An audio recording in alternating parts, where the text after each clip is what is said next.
মহামারী আমাদেরকে এমনি একটি বাস্তবতার মুখোমুখি আমাদের দাঁড় করালো, যার ফলে বিষয়টা হচ্ছে এই বিশ্বটা, এই পৃথিবীটা, এই ব্রহ্মাণ্ডটা, এটা আমাদের সকল মানুষের, জাতি ধর্ম বর্ণ নির্বিশেষে সকলের, সকল পশু পাখি জীব বৈচিত্র্যের।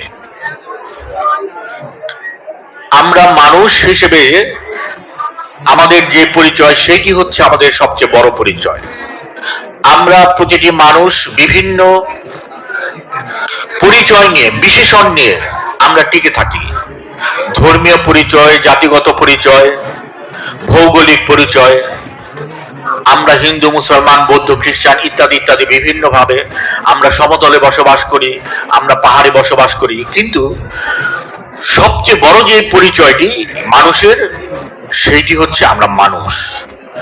আমরা যখন এইটিকে খণ্ডিত করতে চাই ধর্মের মধ্য দিয়ে, হিন্দু, মুসলমান, বৌদ্ধ, খ্রিস্টান, আদিবাসী, সমতল, এসবের মধ্য দিয়ে আমরা যখন খণ্ডিত করি, তখন মানুষ যেমনি ক্ষুদ্র হয়, তেমনি আমাদের শিক্ষা, সংস্কৃতি সমস্ত কিছু ধসে পড়ে।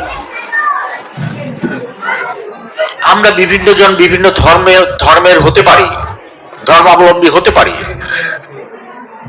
কিন্তু আমরা যাতে আমার অন্য ধর্মের যে মানুষটি আছে তার প্রতি আমরা শ্রদ্ধাশীল থাকি।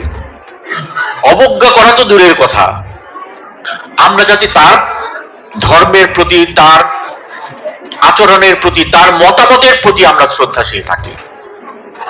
আমরা কিন্তু এই যে আমাদের বিভিন্ন সময় সংগ্রাম, আন্দোলন, এইটি কেন? আমরা বলি গণতন্ত্রের জন্য। গণতন্ত্রের মানেটা কি?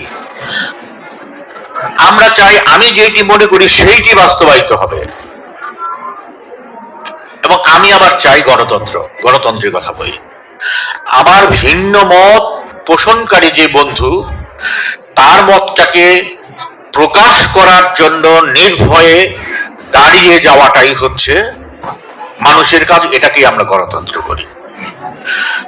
যে সে যত ভিন্ন মত পোষণ করুক না কেন, আমি তার প্রতি শ্রদ্ধাশীল। কিন্তু আজকে আমরা এই যে রাজনৈতিক পট পরিবর্তন, এর মধ্য দিয়ে আমরা দেখি ভিন্ন মতকে, অন্য মতকে, অন্যের চিন্তাকে দমিয়ে রাখার কি নৃশংস আয়োজন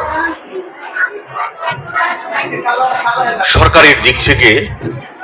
নীরবতা, নিস্পৃহ একটি অবস্থান। সেখানে আমাদের মানুষ যারা, আমরা মানুষ হিসেবে যারা দাবি করি নিজেদের, তাদের উচিত হচ্ছে এখানে মানুষের স্বার্থ রক্ষা করা, প্রত্যেকটা প্রাণের স্বার্থ রক্ষা করা, তাদের পাশে দাঁড়ানো।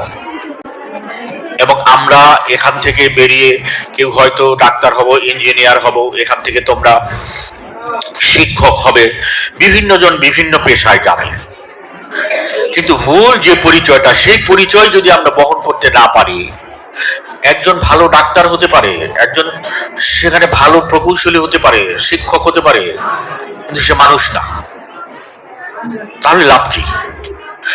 যেই জন্য আমাদের এই প্রতিষ্ঠানগুলোর শিক্ষাটাই হচ্ছে মানুষ গড়ে তোলা, এবং এইটি যে সবচেয়ে বড় বিষয়, এই পরিচয়টাকে ধারণ করার জন্য সেই শিক্ষাটা, প্রয়োজনীয় শিক্ষাটা এখান থেকে দিয়ে দেওয়া।